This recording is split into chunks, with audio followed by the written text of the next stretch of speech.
hockey here. We're in the middle of the week and just trying to get to the weekend here in good shape.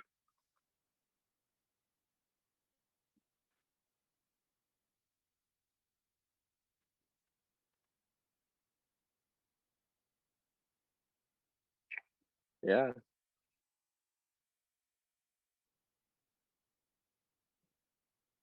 In Edmonton last night. Yeah. That when you have Tucker Pullman and Tony Nato, was that his name? I hadn't heard of him before yesterday's game.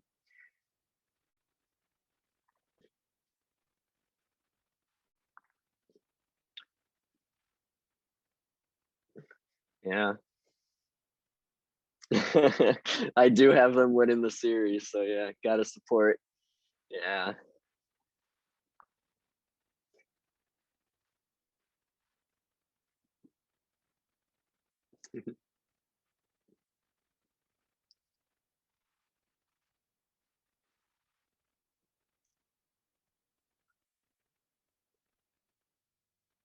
They went into it, and especially again. I think Toronto and Edmonton were a big part of that. So yeah, no wonder why you would get a little worried there. But I just thought, Dave Tippett, and I'm a Blackhawk fan, so I watched what the Hawks did to him in the bubble last year, and I just think that this team's got way too much more size and they're way more mean.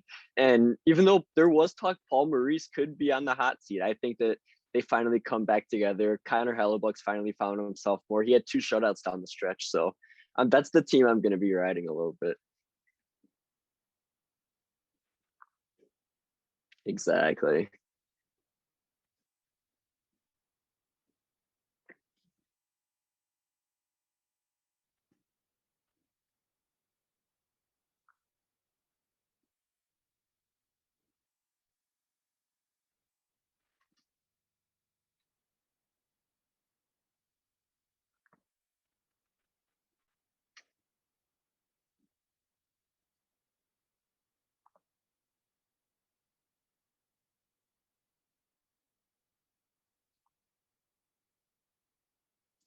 Oh, well, we've seen goals early and often in this series, and with the first period over, cashing twice already, with and Florida being on the ropes here 2-0. I'm gonna go back to that, and it's at minus $1.25 right now. It's kind of expensive depending on what you consider juice, but I still like it here. The expected goal rate for Florida has been over 3.5 throughout these two games, while Tampa just last game was around 2.5 goals. And that's just going to tell you how good Andre Vasilevsky's been, to be honest, especially in that third period last game. But the way I see it is with Florida being down 2-0 here on the road in Tampa, they're going to want to get out to an early lead, whether it's 1-0, 2-0. And if they're pinching in early and the defensemen are getting active, Florida could get an odd man rusher to it, also get one of their own. So I think we could see two goals here, maybe three in this first period before things settle down. And I even lean to the full game over here. I could see this being 4-2, 4-3 maybe.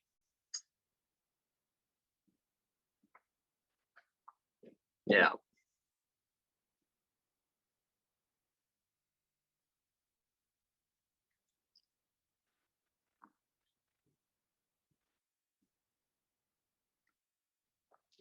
Yeah.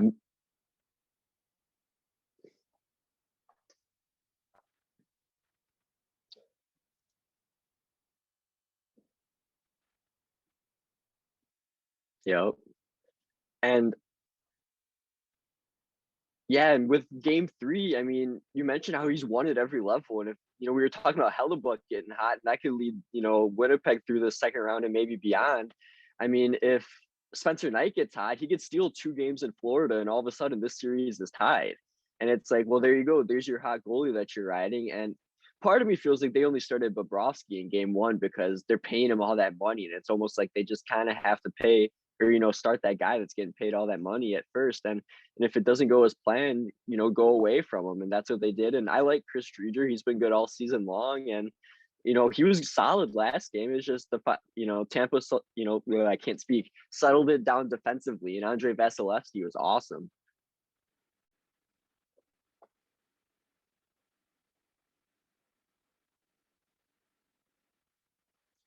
Yeah.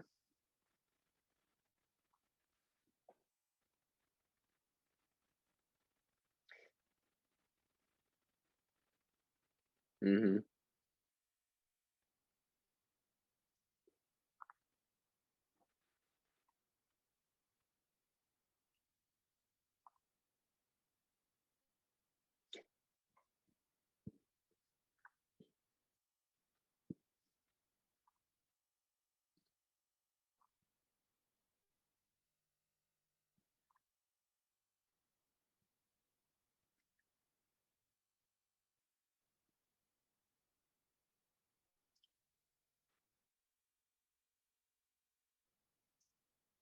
And keep in mind, Sam Bennett's going to be returning from that 1 game suspension. So being on that line with Huberto, I mean, them 5-on-5 and Barkov 5-on-5. Awesome.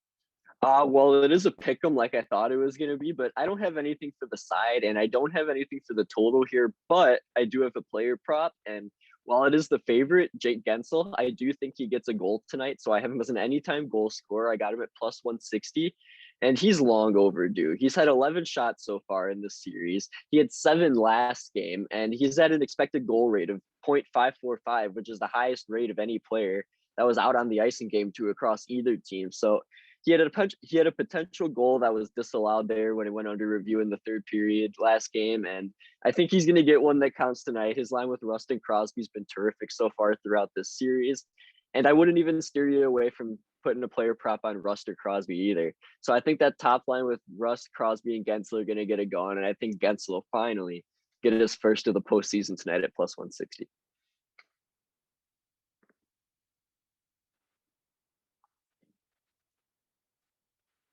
Yeah.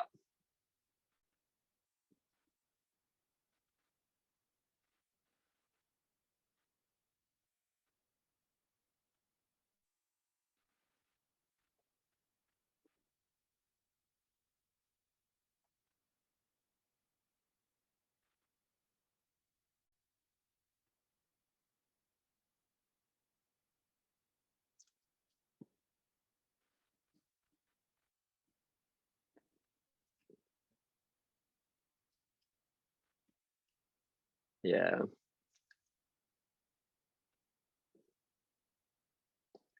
I got a question for you.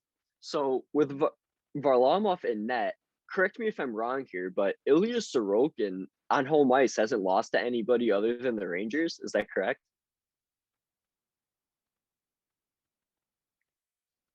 His numbers are awesome at home ice.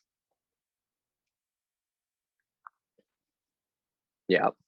He, he and Samsonov are the two goalies that I've always looked at as like the future. And then Carter Hart, but that season he had this year. Wow.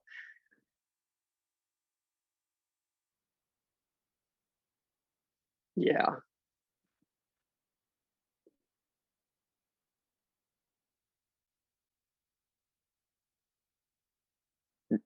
Ned Kolvich too gonna be back in that division. Yeah.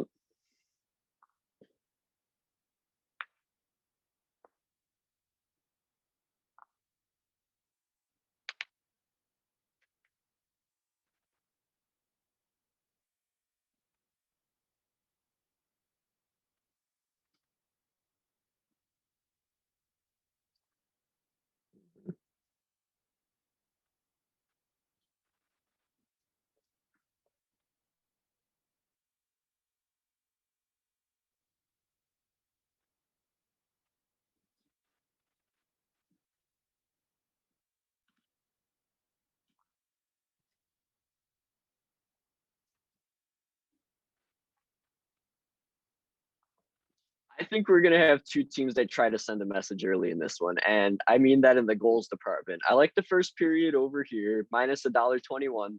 Toronto, we know, has all the firepower in the world to get 1 or even 2 goals in this first period, and I think Montreal is going to try their absolute hardest to get out to an early lead, and I think that that's what's going to be their key to success in this series. They're going to have to go up, 1 early in these games and make the Leafs a little worried, and if Montreal scores a first period goal at all, I'm going to be pretty confident in the first period going over the 1.5 total, especially because we don't know what to expect from any of these goaltenders in this series, to be honest. I mean, Carey Price hasn't had the season that he's, expected to have had, and he's been banged up with injury. Jake Allen's not the best goaltender come playoff time. Freddie Anderson's been all right, but he's been hurt throughout the season. And since he's returned, he allowed 6 goals in an AHL game and wasn't too great against a Winnipeg team. And Jack Campbell hasn't played a playoff game yet. And being, in Toronto, that's a lot of weight on your shoulders to make your first ever playoff start, for the Maple Leafs against the Montreal Canadiens. So I think we're going to see goals here. I kind of lean to the full game over as well, but I'm just going to take the first period over 1.5 and think that, the goaltending isn't going to be too sharp to start things off here. We're going to see some goals.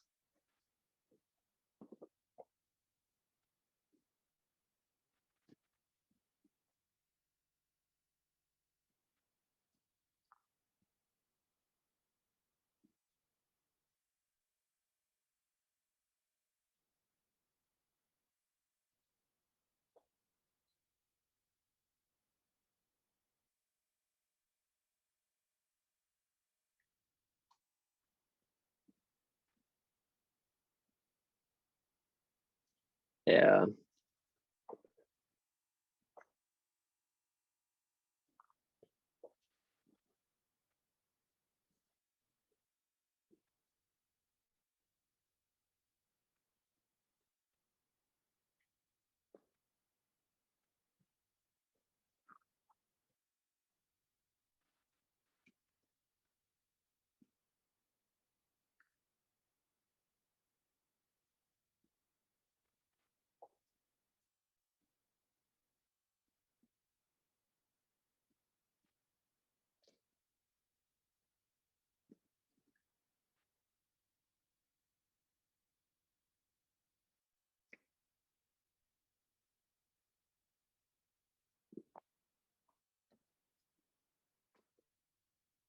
And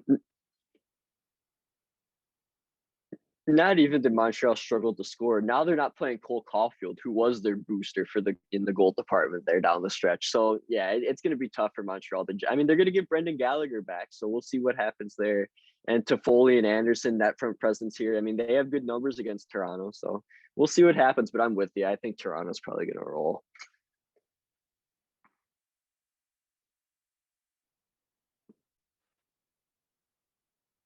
Yeah, that one. I thought he should have been in the lineup for sure.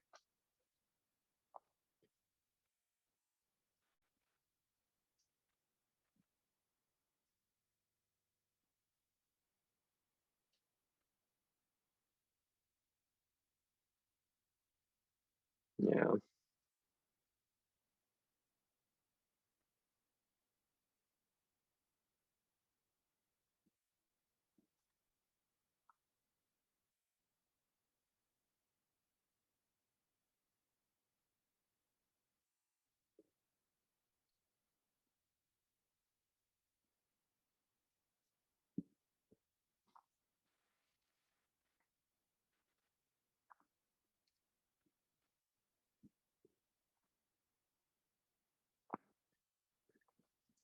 I'm tackling this game from a few different sides here, Nick. And Minnesota's 6-1 in their last 7 game 3s at the XL Energy Center.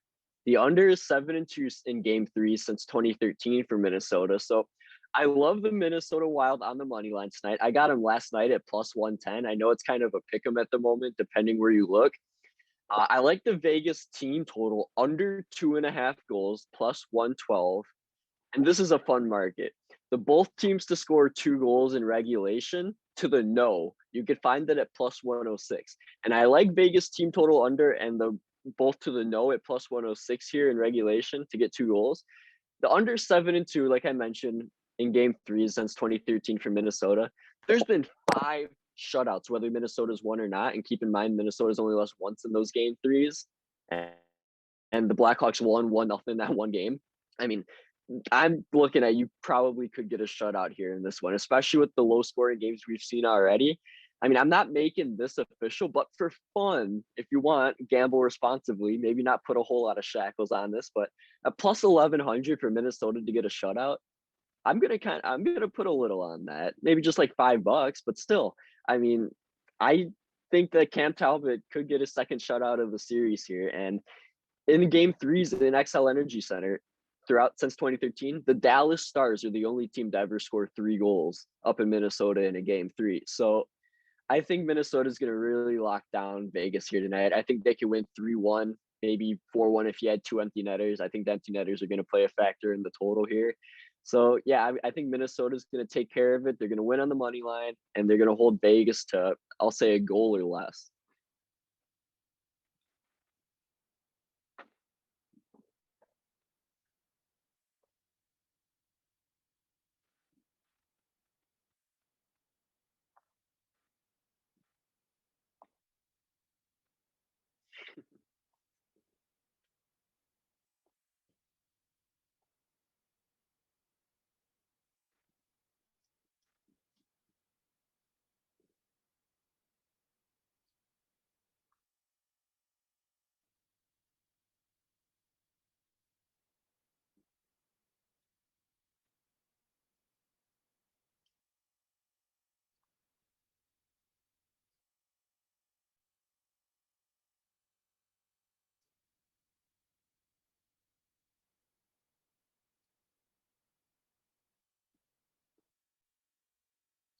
Exactly. Outside of the top three in that West, and maybe when Binnington started, I mean, there was really no competition, especially with the netminders.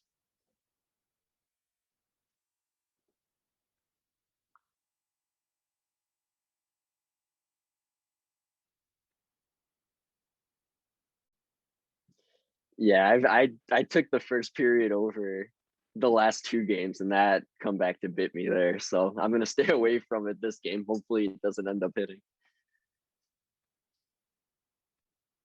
Yeah, right.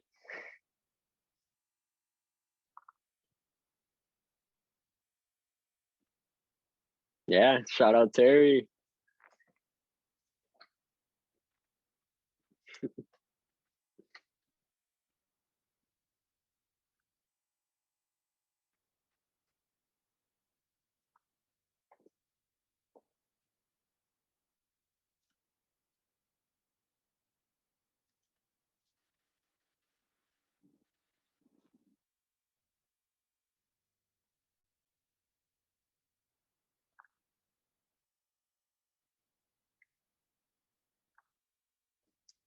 And then for my card to recap, I got Jake Gensel to score a goal at plus 160. The first period over minus $1.25 in Tampa Bay, Florida. First period over minus 121 in Toronto, Montreal. And then in Vegas, Minnesota, we got a couple plays. We got the Minnesota money line plus 110, Vegas team total under 2.5 goals at plus 112.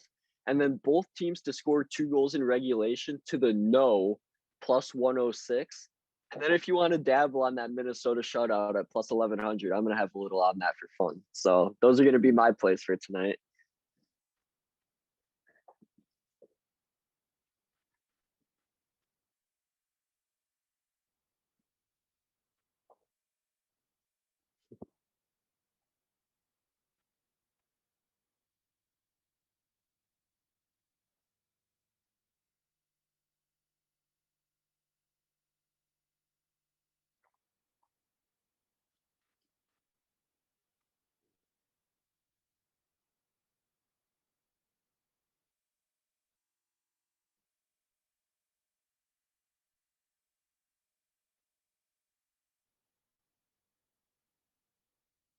I just appreciate you having me on. I had a lot of fun here. I always love just hopping on and talking about hockey, whether it's betting or just, what we think's going to happen in a game for fun. And, maybe in future seasons, I mean, I could talk about hockey for hours. So this is great.